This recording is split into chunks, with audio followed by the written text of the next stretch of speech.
ബാബുലുദ് എന്ന സ്ഥലം നിങ്ങൾ പോയി നോക്കൂ, ആളുകൾ നിങ്ങൾക്ക് കാണിച്ചു തരും. ഇതാണ് ബാബുലുദ്. ബാബുലുദ്ദിൽ വെച്ചാണ് അവസാനം ദജ്ജാലിനെ ബഹുമാനപ്പെട്ട ഈസാ അലൈഹിസ്സലാം വേട്ടയാടി പിടിച്ചു കൊന്നുകളയുന്നത് ബാബുലുദ്ദിൽ വെച്ചാണ്.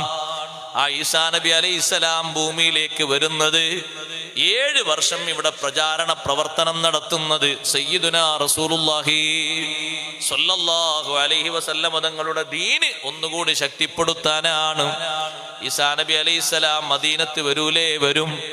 ഹദീസിൽ പറഞ്ഞല്ലോ, എന്റെ ഖബറിന്റെ സമീപത്ത് വന്ന് ഈസാ നബി അലൈഹിസ്സലാം എന്നെ ഒന്ന് വിളിച്ചാൽ ലഉജീബന്നഹു, ആ വിളിക്ക് ഞാൻ ഉത്തരം ചെയ്യുമെന്ന് മുഹമ്മദുർ റസൂലുള്ളാഹി സ്വല്ലല്ലാഹു അലൈഹി വസല്ലം മദീനത്തെ ഖബർ ഷരീഫിന്റെ സമീപത്ത് വന്ന് അല്ലാഹുവിന്റെ റസൂലുമായി സംവദിക്കുമ്പോ നബി സല്ലല്ലാഹു അലൈഹി വസല്ലം തങ്ങളെ വിളിക്കുമ്പോ വിളിക്ക് ഞാൻ ഉത്തരം ചെയ്യുമെന്ന് കാലക്കൂട്ടി തങ്ങൾ പ്രവചിച്ചിട്ടുണ്ട്. ഈസാ നബി അലൈഹിസ്സലാം വന്ന് വിളിക്കും, സിയാറത്തിന് വരും. അവസാനം ഈസാ നബി അലൈഹിസ്സലാം വഫാത്തായി കിടക്കുന്നതും ഹുജ്റത്തു ഷരീഫയുടെ പരിസരത്താണ്. ഒന്ന് ഹുജ്റയിലേക്ക് സശ്രദ്ധം നോക്കൂ, ഒരൊറ്റ ഖബറിനുള്ള സ്ഥലം കൂടി അവിടെ ബാക്കി കാണാം. ശ്രദ്ധിച്ചു നോക്കൂ, പരിശുദ്ധമായ ഹുജ്റത്തു ഷരീഫയിലേക്ക് 3 വലിയ മഹാന്മാര് അന്ത്യവിശ്രമം കൊള്ളുന്നതിന്റെ തൊട്ടുചാരെ ഒരൊറ്റ ഖബറിന് കൂടി സ്ഥലമുണ്ട്. അതൊരു രാജാവിനുമല്ല, ഒരു നേതാവിനുമല്ല, റൂഹുല്ലാഹി ഈസാ അലൈഹിസ്സലാം. അവരെ ഖബറടക്കപ്പെടുന്നത് ഹുജ്റത്തു ഷരീഫയിലാണ്. സഹോദരങ്ങളെ, അഷ്റഫുൽ ഖൽഖ് സ്വല്ലല്ലാഹു അലൈഹി വസല്ലം തങ്ങളുടെ പരിശുദ്ധമായ ദീന് ശക്തിപ്പെടുത്താൻ വേണ്ടിയല്ലേ ഈസാ നബി അലൈഹിസ്സലാമിന്റെ വരവ്. നബി സല്ലല്ലാഹു അലൈഹി വസല്ലം തങ്ങൾക്ക് അല്ലാഹു നൽകിയ മഹത്വം എത്ര വലുതാണ്. അവിടുത്തെ ദീന് ഒന്നുകൂടി ശക്തിപ്പെടുത്താൻ അല്ലാഹു സുബ്ഹാനഹു വ തആല ഈസാ നബി അലൈഹിസ്സലാമിനെ പറഞ്ഞേക്കുകയാണ്. ആ തിരുനബി സല്ലല്ലാഹു അലൈഹി വസല്ലം തങ്ങളുടെ മഹത്വം ലോകത്ത് അവസാനിക്കാത്ത മഹത്വമാണ്, നിലനിൽക്കുന്ന മഹത്വമാണ്. അതുകൊണ്ടാണ് റബ്ബദിനെ കുറിച്ച് പറഞ്ഞത്, വറഫഅനാ ലക ദിക്റക വറഫഅനാ ലക ദിക്റക. ഓ നബിയെ, അങ്ങയുടെ പ്രകീർത്തനം നാം അത് ഉയർത്തിയിരിക്കുന്നു. അങ്ങയുടെ പ്രകീർത്തനം നാം ഉയർത്തിയിരിക്കുന്നു. ലോകത്തിന്റെ എല്ലാ ഭാഗങ്ങളിലും ആ പ്രകീർത്തനമാണ്. സദാ സമയത്തും മുഴങ്ങുന്നൊരു പ്രകീർത്തനമുണ്ടെങ്കിൽ, സദാ സമയത്തും മുഴങ്ങുന്നൊരു മധുഹുണ്ടെങ്കിൽ അത് അഷ്റഫുൽ ഖൽഖ് സ്വല്ലല്ലാഹു അലൈഹി വസല്ലം തങ്ങളുടെ മധുഹൊന്ന് മാത്രമാണ്. എന്താണ് ഈ ആയത്തിനെ മഹാന്മാര് വിവക്ഷിച്ചത്? ലാ ഉദ്കറു ഇല്ലാ വതുദ്കറു മഈ.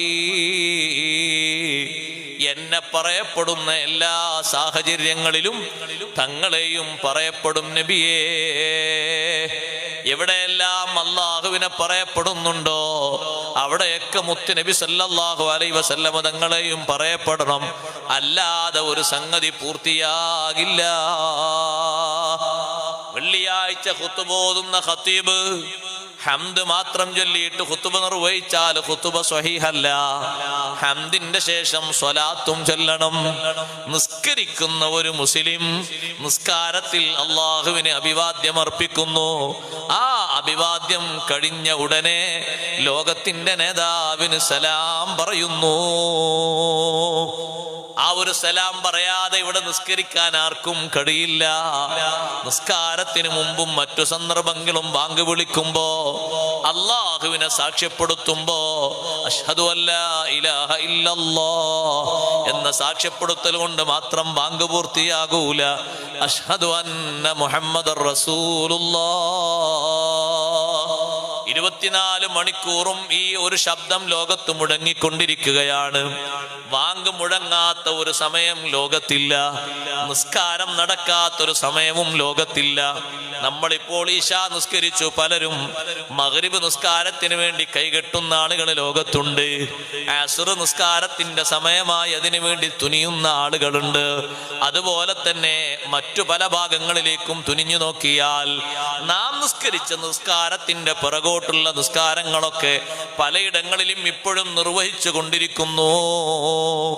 ആകയാൽ 24 മണിക്കൂറും ഇടതടവില്ലാതെ ഭൂമിയിൽ നടത്തപ്പെടുന്ന കർമ്മമായ നിസ്കാരം. ആ നിസ്കാരങ്ങളിൽ അള്ളാഹുവിനെ സ്തുതിക്കുന്നതോടൊപ്പം നബി സല്ലല്ലാഹു അലൈഹി വസല്ലം തങ്ങളെയും പുകഴ്ത്തുന്നു. അവിടുത്തേക്കൊരു സലാം പറയാതെ, കൃത്യമായും ആ സലാം കൊടുക്കാതെ ഒരാൾക്കും നിസ്കാരം ലഭിക്കില്ല.